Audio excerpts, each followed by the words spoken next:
Welcome to the KuppingerCole Analyst Chat. I'm your host. My name is Matthias. I'm the Director of the Practice Identity and Access Management here at KuppingerCole Analysts. My guest today is Research Analyst Alejandro Leal.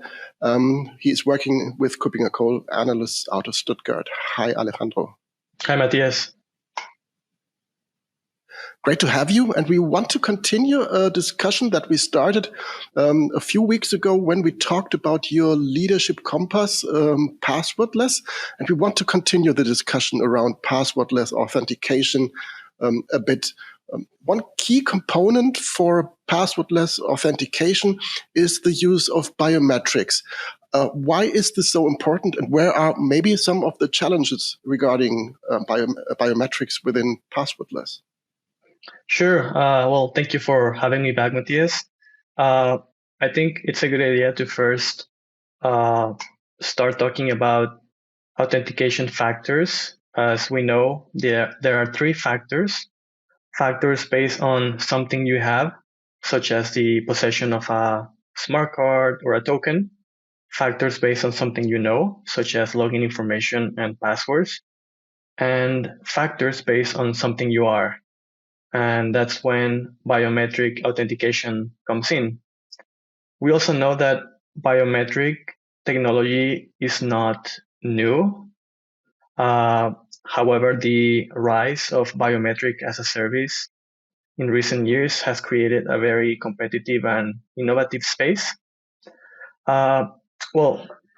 Essentially, biometrics are mathematical representations of a person's physical and behavioral characteristics, while the former measures physical traits such as the iris, fingerprints, and the face. The latter focuses on behavioral attributes. These, in the long run, can be a bit less trustworthy because user behavior can change due to age or stress or other factors. So biometric technology, biometric authentication can be accompanied or used as an alternative to other methods of authentication. And like you said, it is one of the common features of passwordless authentication. And in the past few years, we've seen a surge in creating passwordless experiences. Although this middle ground retains the vulnerability of credential-based attacks or spoofing attacks, biometric authentication still offers the convenient user experience that is associated with passwordless authentication.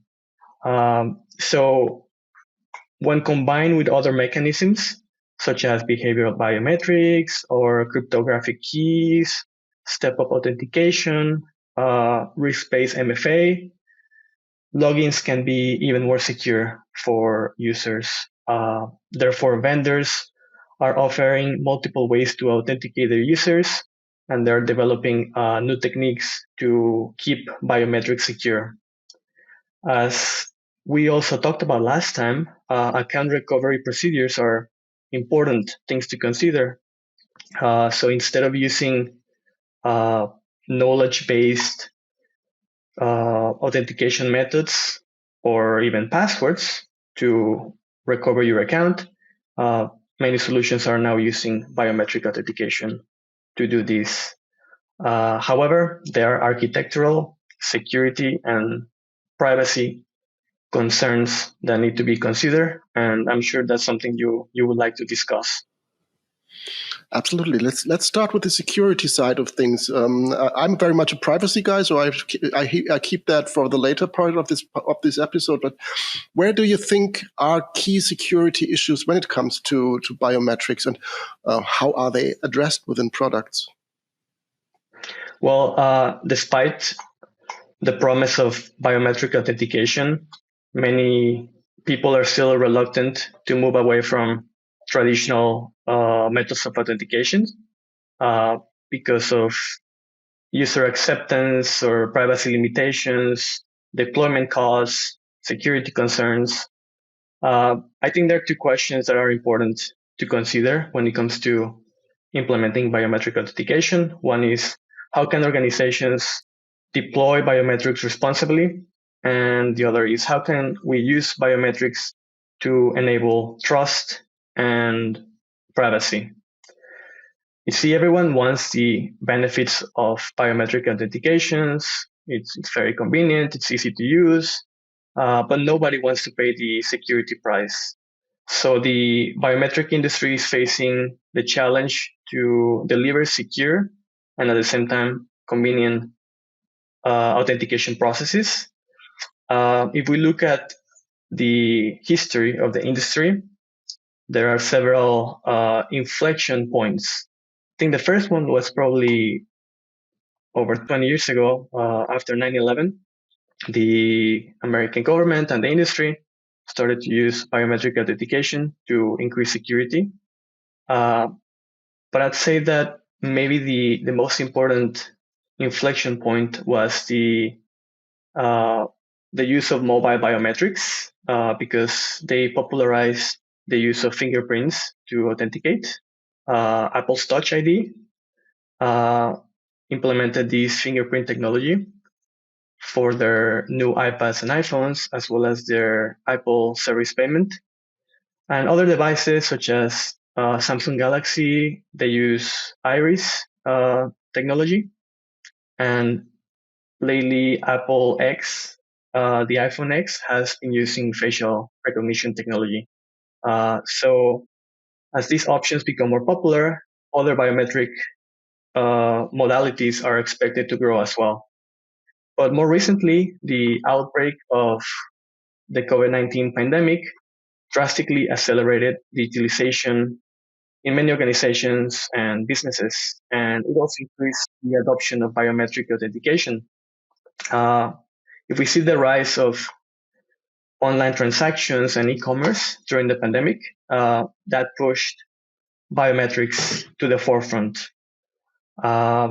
Additionally, during the pandemic, many of the vendors and service providers of biometric authentications, they also increased innovation because as people started to use masks, many of these solutions had to innovate and acquire new capabilities to recognize people while wearing a mask.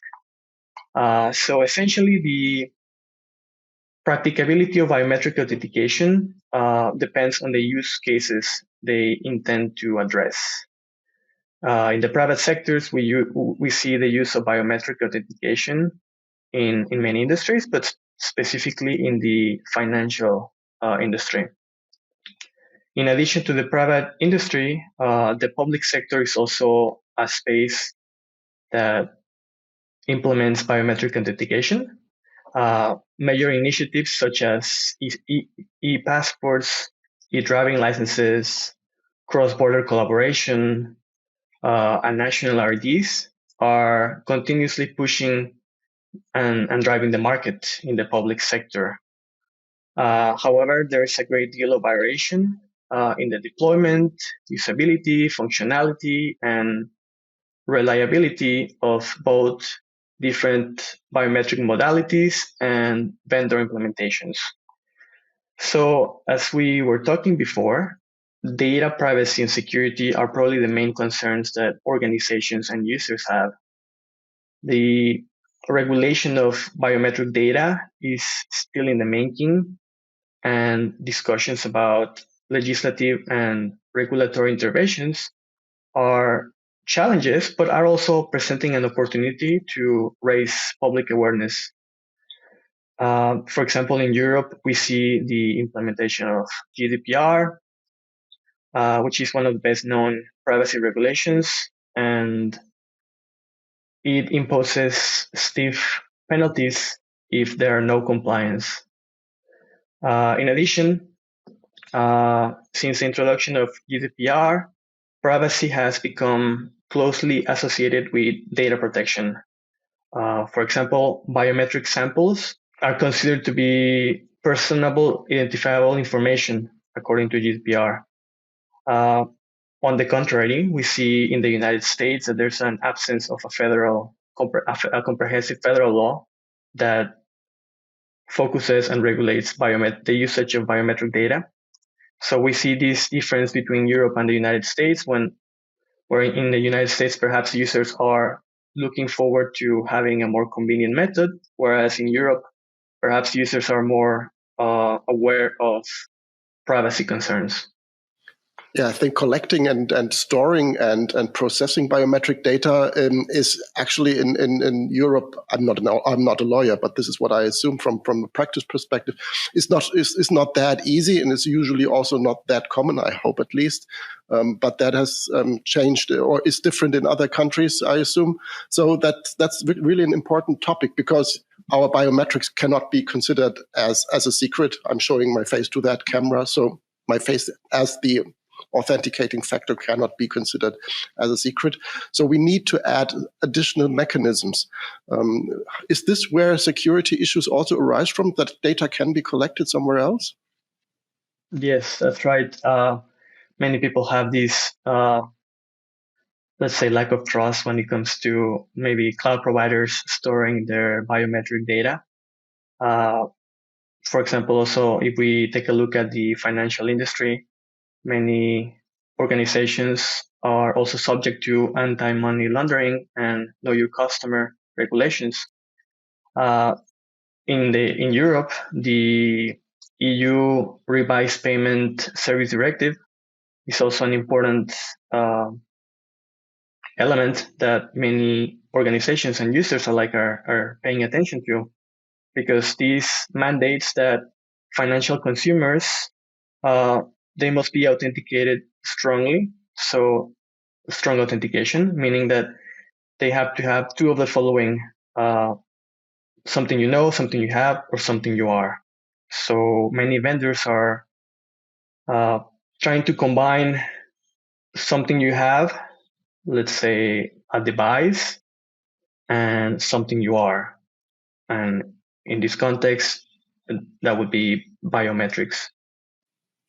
Right. I'm a rather late joiner of the Face ID community. I've just switched over to a new phone and have this facial recognition. But I think that is exactly what you mean. So when we do biometric authentication using our phone, our mobile device, it is actually the combination of both. It is something I own because it's my phone, and my face as the biometrics, which is then also stored within the secret element within my phone. So the phone, in effect, plus that I use it, is actually the combination of something I am and something I own. Does that increase security and reduce privacy issues?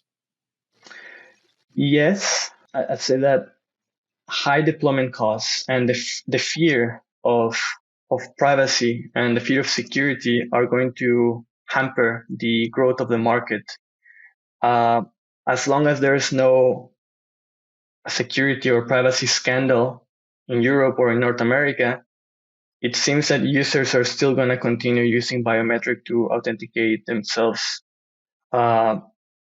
So I think it's important that service providers adhere to industry standards, that they also deliver a clear message to users to raise public awareness of what biometric authentication really is, what are the challenges, and they need to place security and privacy at the forefront of the conversation in order to make biometric authentication be more secure and convenient and deliver its promise.